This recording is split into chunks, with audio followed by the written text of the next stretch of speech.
Here is a 4.5 minute preview from the Nutrition and Supplementation section on chemicals and ingredients in foods that you'll want to avoid. The next one on the list is high fructose corn syrup. Now, high fructose corn syrup is, of course, a very cheap sweetener that started to become popular in the 70s. It has a number of deleterious health effects. It raises blood sugar levels to extreme levels, causing an outpouring of insulin, weakening the pancreas, contributes to type 2 diabetes, as well as adding size to your waistline, because again, the way it works is that anytime you have sugar in your bloodstream that's not immediately used up by your muscles, it's very quickly converted and stored as fat in the body. So most people are eating things with high fructose corn syrup while they're sitting home or sitting at work and they're not moving. So you're eating this causes a spike in blood sugar. The muscles are not utilizing it up because you're not really doing anything physical, and it gets converted into fat and stored on the body. So again, this is a major way that high fructose corn syrup contributes to obesity, diabetes, and just, of course, with the increasing weight comes a whole host of other health ills and health problems. High fructose corn syrup is put into everything from soda to all, again, almost all of your packaged and processed foods. Why? Again, because like hydrogenated oil, it's cheap. It increases the profit margins for the manufacturer at the expense of public health and your health as well if you're consuming these products that have this in it. There are a number of stories of people who have avoided just these two chemicals alone and greatly improved their health and also lost significant amounts of weight as well. The next one on the list I want to briefly talk about is monosodium glutamate, or MSG. MSG is very, very dangerous. It is listed as an excitotoxin.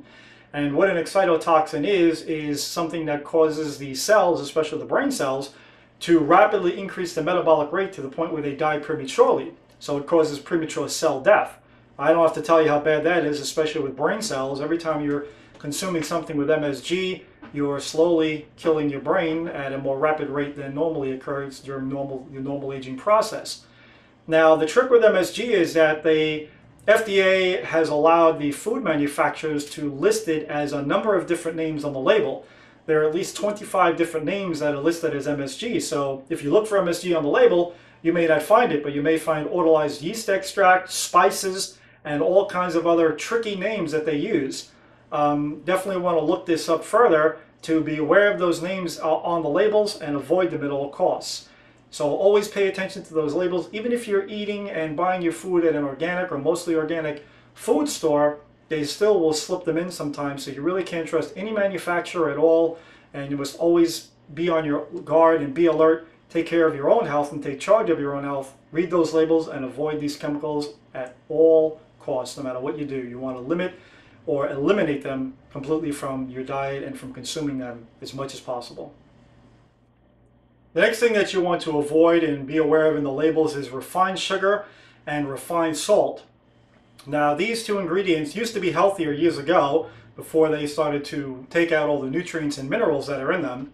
Refined sugar is something you absolutely want to avoid. And sugar in general, really, even if it's organic sugar, it's still not really a healthy food at all. It's more healthy, or I should say less destructive, than refined sugar. But refined sugar is definitely something you want to avoid at all costs, and the same with a refined salt.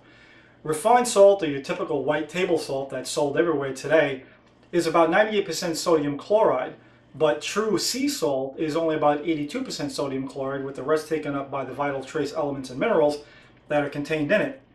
Now, one of the best ones is Celtic sea salt, and even though this is much more expensive, this small shaker is about $8 or $9, it lasts you a long time because you only use a little bit. That's what's great about this. You just put a few of these flakes on your food, and what's great is it doesn't give it a salty flavor, but it raises the flavor of the food up, which you can definitely taste.